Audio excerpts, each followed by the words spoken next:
I'm David Mendel with the August 2009 MLS Market Update from HAR. Joining us, as she does each month at this time for these reports, is our 2009 HAR Chair, Vicki Fullerton. Welcome again, Vicki. Hello, it's good to be back in Houston. You've been traveling the country and really getting a first-hand look at how some markets and other places are pretty distressed right now, and so we have a lot in Houston, Texas to be grateful for. I have. I've been coast to coast, literally. I was in San Francisco, then went to New York, and just came back from Dallas for the TAR meeting. So I've got a good cross-sectional view of what's going on out there in Houston right now.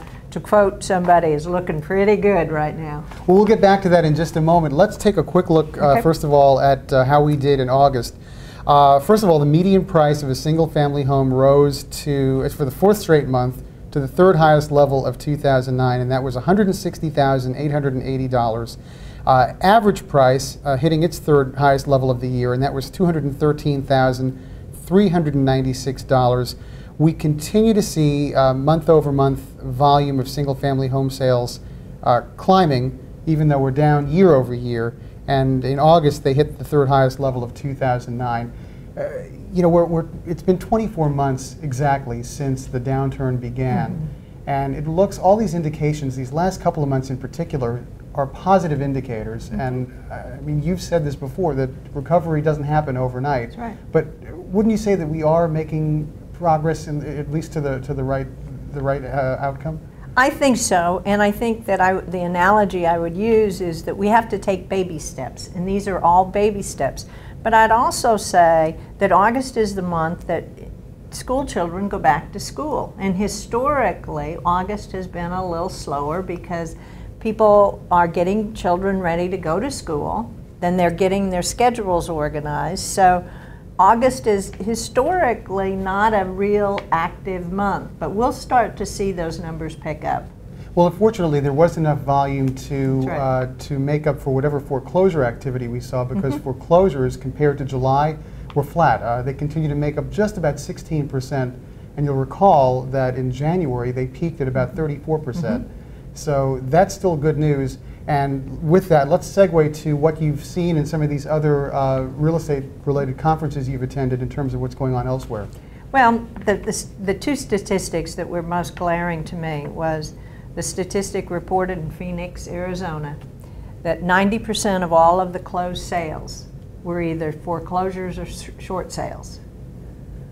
And in Las Vegas, Nevada, between 80 and 90%, about 85%, which is 8.5 out of every 10 closings, were short sales or foreclosures. So when you look at our market at 16% foreclosures and our numbers down a smidgen, we're doing very well considering what's going on nationally. Right, right. Well, and we can only hope for continued improvement. Again, you know, we're 2 years since the downturn began. I think a lot of the economists forecast that, you know, about the fourth quarter of 09, there would be a turnaround, and you know, we still remain to some extent the envy of the country when it comes to real estate. So that's right, and I would just urge everyone that we're getting near the end of that time frame for people to apply for their $8,000 tax credit. Right. So if they don't get under contract by October 5th through the 10th, the likelihood that that transaction will close by midnight on November the 30th won't happen for them. And so that deadline is firm and solid with the federal government. When you and I get together again next month to look at September, it'll be an interesting report because we'll be comparing to the month of Hurricane Ike. Yeah. And I think all bets are off because we know that Ike devastated the area in many aspects. Certainly real estate was one of those. A lot of our realtor members were out of business for several weeks because of property damage, power outages, things like that. So it'll be interesting to see what that looks like. And we'll be back at that time with the September numbers. Along with HAR Board Chair Vicki Fullerton, I'm David Mendel.